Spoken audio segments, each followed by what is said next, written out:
YouTube. Today we got The Last of Us Part 1 rebuilt for PS5 features and gameplay trailer PS5 games.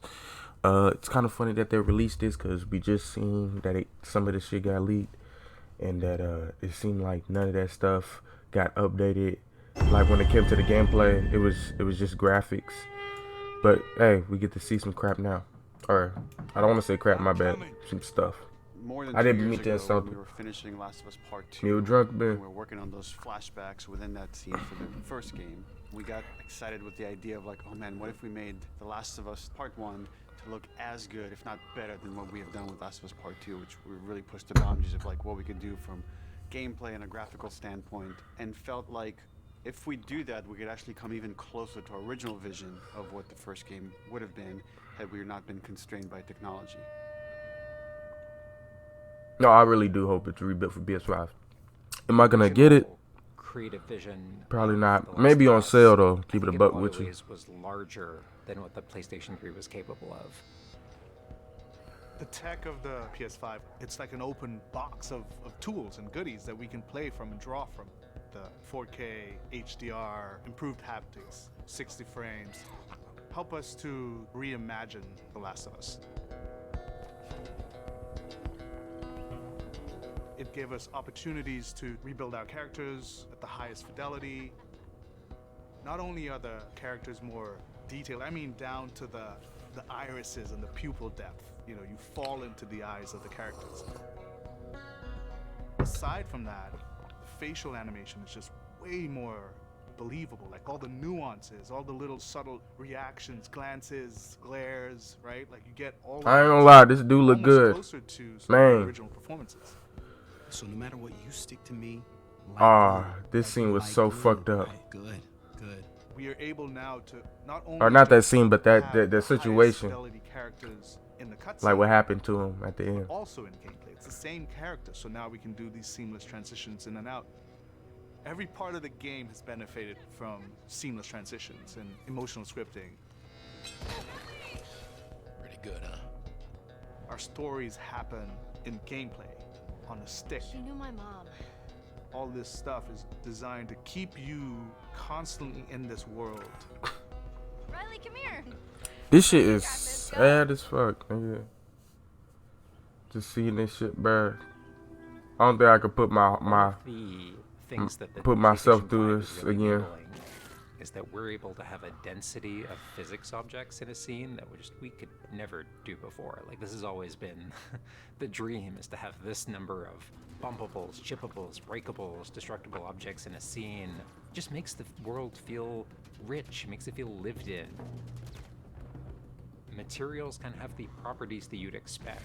The turret truck in Pittsburgh, when it's firing at you and it's just ripping apart the concrete and sending objects flying left and right. Seeing things break, like there's fear, there's a real fear that it invokes. And it's giving us a much more dynamic range of gameplay to play with. Surround him!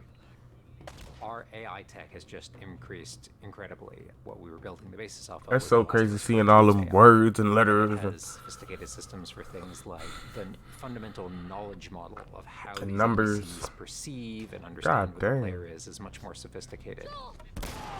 Ooh. Now how the enemies are communicating with each other, how they're chasing you, how they're flanking you, how intense that fight feels. It's so much more rewarding coming out of it from the other side.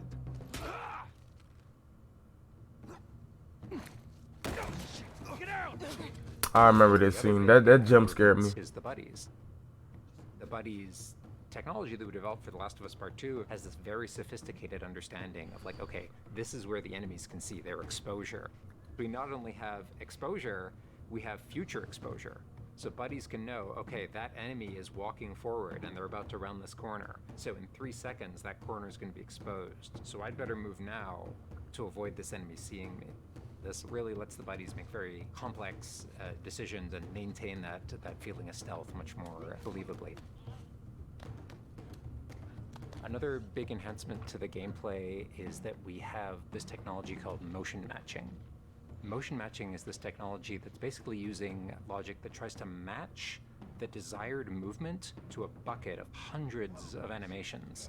A mocapped actor has gone in and run this whole gauntlet of movements to get a really full set of all the different ways a person can move. And then it's basically every frame trying to find the best matching animation that fits the path of where the character is going to go. And this motion model just gives this really seamless sense of transition. The player's movement is just a lot cleaner. It's this really smooth, organic movement through the space. First, we just had to build that core experience. And then beyond that, we wanted to add several features that fans have been asking for. For example, we now have a permadeath mode. Along that, we've added a Won't be brand playing new that. speedrun mode, so players can time themselves. There's a whole community of gamers that just want to see how fast they can play through this game. Beyond that, we added a bunch more of unlockables. So there's all these different outfits for Ellie and Joel that people can unlock. A model viewer mode so people can really appreciate the details. We added award-winning accessibility features. Every single accessibility option that we offer, that's a barrier removed for someone. As she surveys the apartment, her eyes wander to Joel. She steps past the couch. He wears the wristwatch Sarah gifted him, which now has a cracked face. To my knowledge, this is the first PlayStation game that has audio description. I hope we get to see built more into the gameplay. game, built into the cinematics. Now it's nighttime. 'Cause I Joel do- stirs in his sleep.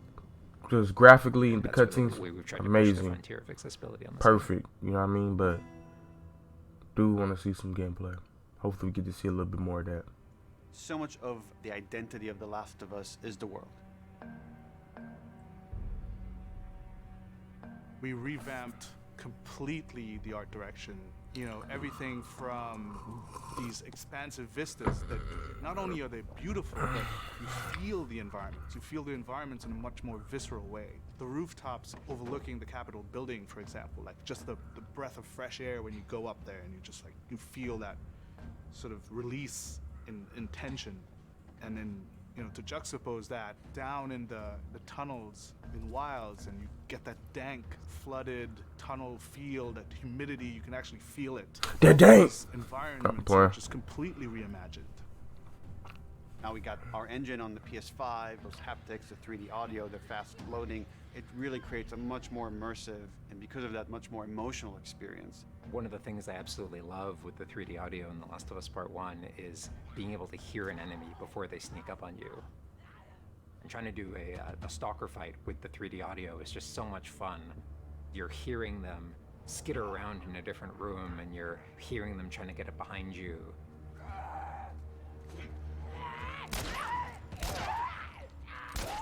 Having that two-part reaction of like hearing, turning, seeing, reacting, it's just really heightens that sense of just being grounded. You are in this character, you are in this world. Now, with the PlayStation 5, the amount of control that developers have over the DualSense, it's really, really cool. All the guns in the game have a variable amount of resistance on the triggers when you aim them. The way it works with the bow is that at the very beginning, when they're starting to draw the bow, there's a little bit of resistance. And then as the bow gets tauter and tauter, the amount of resistance is increasing. And then when you release the bow, you're also getting that resistance going out of the trigger. Oh, that's When nice. you are aiming and firing the shotgun, you're going to get a haptic vibration on the shot. And then what I think is one of the ways that the DualSense really advances things is you're going to get a haptic vibration on the pump of the shotgun. And what's much more sophisticated about that on the DualSense is that in effect has a little like speaker in it.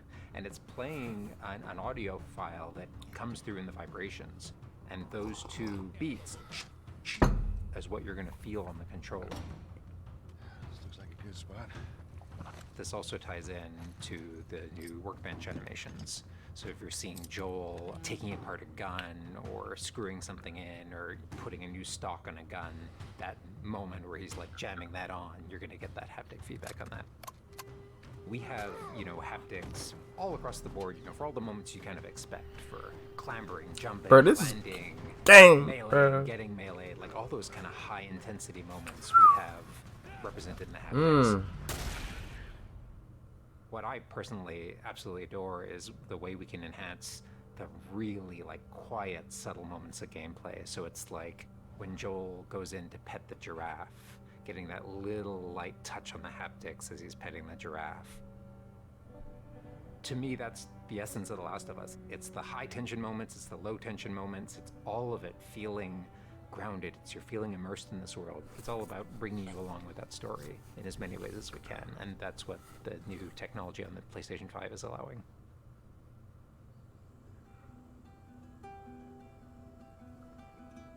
Was that everything you hoped for? Jury's still out. There's something special about that core experience of playing as Joel and Ellie on this journey. Then to take that experience and really honor it and keep the authenticity of it,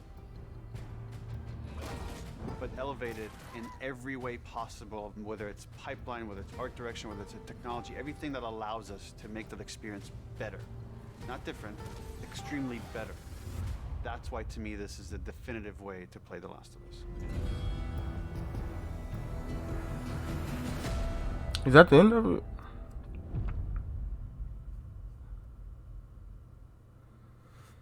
Alright, look.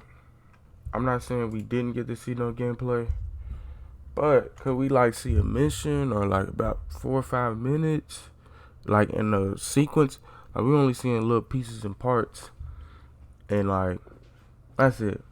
Graphically, look great, look good, but it just didn't seem like up to par of Last of Us 2's gameplay, because Last of Us 2's gameplay was elite. Now that story, you know, you got your opinions about it, you know what I'm saying? But I don't know. I mean, it looked good graphically though. I'll probably watch a little bit of it. Probably won't purchase it though, but probably watch some and watch a few YouTubers play it.